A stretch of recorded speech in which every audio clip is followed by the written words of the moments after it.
এই ভিউয়ার্স আসসালামু আলাইকুম, ইটস মি উন্নত, ওয়েলকাম টু মাই ভিডিও। তো আপনারা দেখতে পাচ্ছেন এখনই কিন্তু পাশে ডিম পেড়েছে কোয়েল পাখি। তো কত সুন্দর দেখা যায় যখন কোয়েল পাখিকে খাবার দিতে আসি, ইভেন এদের পরিষ্কার করতে যখন আসি, তখন কিন্তু এই ডিমগুলো যখন চোখে দেখি তখন কিন্তু খুবই ভালো লাগে আমার কাছে। আর ডিম যদিও একটু ছোট ছোট বললেও ভুল, কারণ কোয়েল পাখির ডিম কিন্তু এরকমই থাকে। আমরা বাজারে যেই ডিমগুলো দেখি তো সেই ডিমই থাকে। তো এর আগে আমি যে একটা ডিম পেয়েছিলাম, কয়েকটাই ডিম পেয়েছিলাম, যেই ডিমের ভিতরে 2টি করে কুসুম ছিল ডিমের ভিতরে। তা এখন সেই ডিম আর পারছে না কোয়েল পাখি, এখন একটি করে ডিমের কুসুমই পারছে। তো ইনশাল্লাহ সামনে হয়তো পারবো 2টি করে ডিমের কুসুম।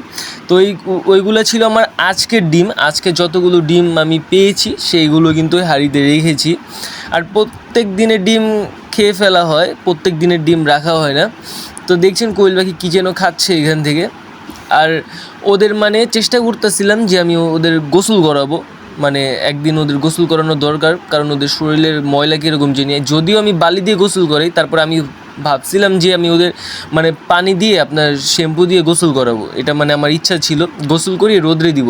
তো এখন যেহেতু রোদ্রের কোনো আভাস পাওয়া যাচ্ছে না, রোদ্রের কোনো কিছুই পাওয়া যাচ্ছে না, তো সেই ক্ষেত্রে এখন গোসল করাবো না। আপনারা দেখেন শরীরের পশম কীরকম হয়ে আসছে ওদের।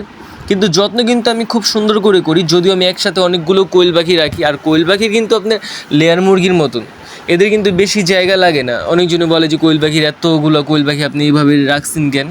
কিছুদিন আগে একটা ভাইয়া কমেন্ট করছিল যে এত জায়গার ভিতরে এগুলো কোয়েল পাখি কি রাখা যায় কি না।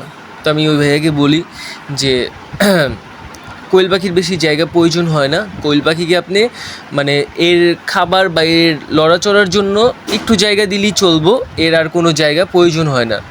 আর আপনি দেখবেন আপনার আশেপাশে যেই ফার্মগুলো রয়েছে সেগুলো দেখবেন আপনি একসাথে কিন্তু তারা অনেকগুলো কোয়েল পাখি রাখে ওইখানে ডিমের জন্য। তো আমি ওইখানে সেই ব্যবস্থাই করেছি। আমি যেহেতু ডিম নেব, আমি বাচ্চা পালন করব না, আর বাচ্চার কোনো ইচ্ছা আমার নেই বাচ্চা ফুটানোর। তো এর জন্যই আর কি এই অবস্থা।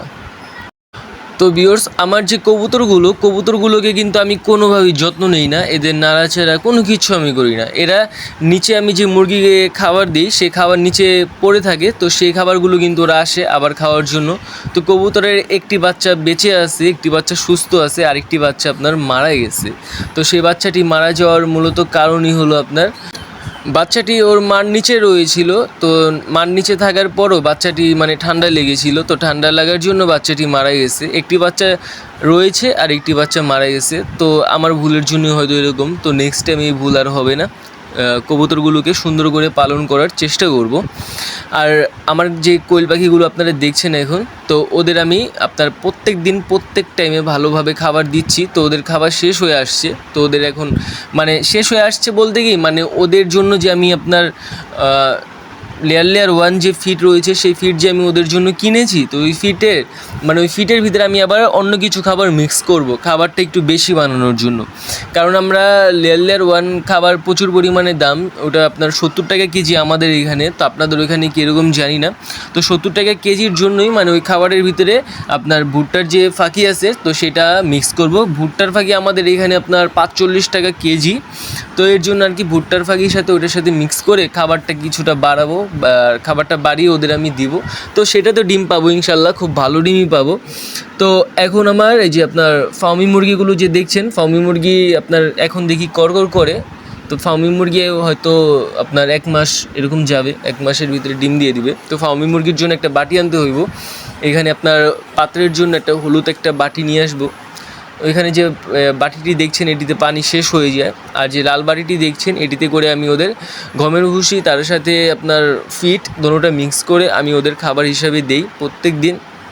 আর ফার্মি মুরগিকে এখন আমি শুটকি মাছের গুঁড়া আর কিছু খাবার মিক্স করব, সেটা আমি আপনাদের নেক্সট ভিডিওতে সব কিছু বলে দিব, কী খাবার দিচ্ছি ইভেন কী করছি। আর ফার্মি মুরগিকে প্রত্যেক দিন কিন্তু ঘাস দিই আমরা, আর ঘাসে আপনার প্রচুর পরিমাণে ভিটামিন সি রয়েছে। তো ঘাস খাওয়ার ক্ষেত্রে হয়তো মুরগি একটু দ্রুত বড় হয়, আর মুরগির কোনো রোগ জীবাণু এরকম কোনো কিছু অ্যাটাক করে না। আর মুরগিকে কিন্তু আমি ভ্যাকসিন দিয়ে দিয়েছি। তো দেখেন এখানে আমার কতগুলো খাঁচা আছে। আমি কিন্তু চাইলে এগুলোতে কোয়েল পাখি রাখতে পারি, কিন্তু আমি এখানে কোয়েল পাখি রাখি না, কারণ আমি চেষ্টা করি সব কিছু একসাথে রাখার জন্য। সব কিছু যদি একসাথে রাখি তাহলে আপনার ডিমগুলো একসাথে পাবো, ইভেন ওরা সুস্থ সবল থাকবো, ওদের খাবারও একসাথে দিতে পারবো, ওদের পানিও একসাথে দিতে পারবো, সব কিছুই কিন্তু একসাথে দিতে পারবো। ইভেন এরা যে মলমূত্র ত্যাগ করে সেগুলো কিন্তু একসাথে পরিষ্কার করতে পারবো।